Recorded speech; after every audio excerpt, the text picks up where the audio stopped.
Well, my son was every father's dream, obedient in every realm of life. All through school, he loved the Lord, never missed church. He was the chaplain of his public school in elementary school. In high school, he was the president of every class, graduated valedictorian. Went to a Christian university, majored in business with a minor in Bible. And he took that business degree and went into business for himself. My son became a drug dealer and a drug user. And he did that for almost 10 years. And there was 1 year of his life that I'd never seen. I didn't see him. And many a night I'd stand at the window and look out and just hope that my son would come home. One day I started to write notes to him, what I would want to tell him. And I began to write a devotion, a daily devotion, that the things I would want to tell my son if he were home. One day the FBI came to my door.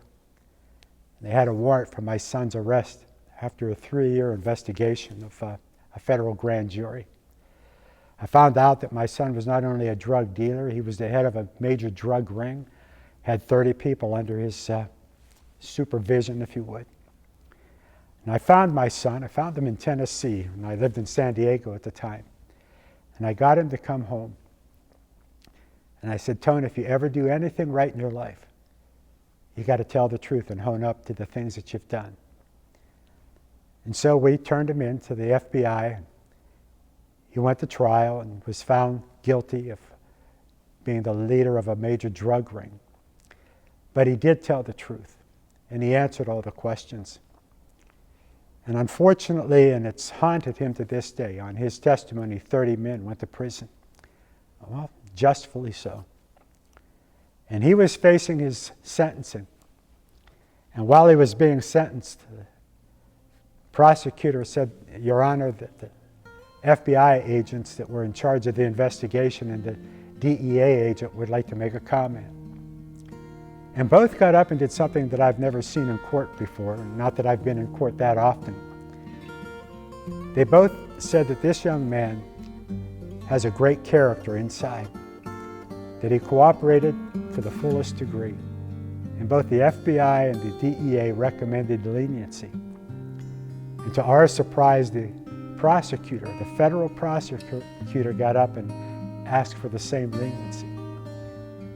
And so instead of spending 15 years in prison, which we were anticipating, he received a fine and was sentenced to 3 years probation.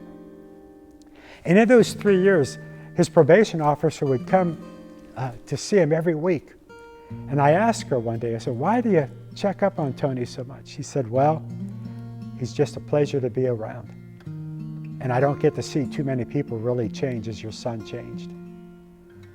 Well, the last year of President Bush's service to our country, he gave my son a full presidential pardon. And that's only second to the pardon he received in Jesus Christ. And today, he's the senior pastor of the church that I founded 21 years ago. I attribute a lot of that to God's Word in the devotions that I wrote for my son and continued writing them for many years after.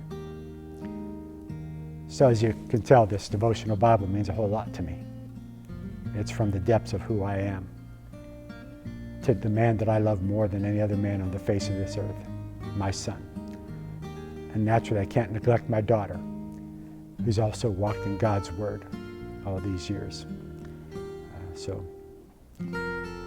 Let me encourage every father, every mother's son, to heed God's Word. It truly is a lamp to our feet and a light to our path. It changes lives.